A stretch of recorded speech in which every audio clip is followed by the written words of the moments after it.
Why is this region so important for China?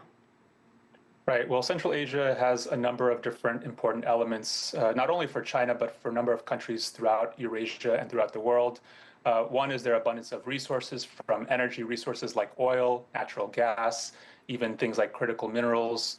Another is their strategic location right in the middle of the vast Eurasian supercontinent. So for China, this includes an important transit and infrastructure hub to facilitate Chinese exports to Europe, to the Middle East, and other areas.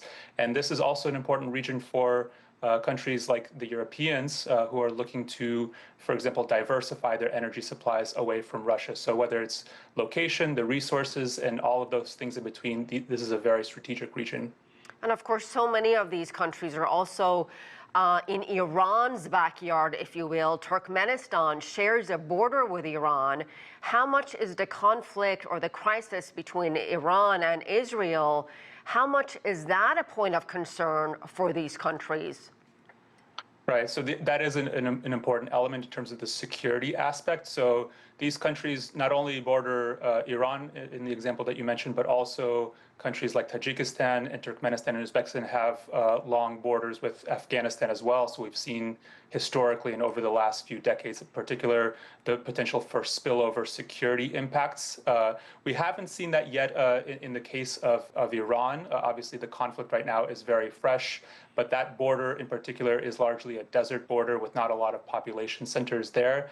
But certainly, all of the Central Asian states, as well as China, Russia, and neighboring countries are concerned over the conflict that's escalating in the Middle East and potential, perhaps unexpected ripple effects that could have on regional security.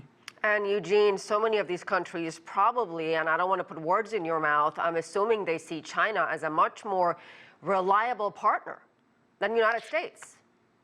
Well, certainly from a functional standpoint, we have seen that most of these countries over the last 10 plus years have really increased their scope of trade with China, in particular when it comes to things like energy and infrastructure.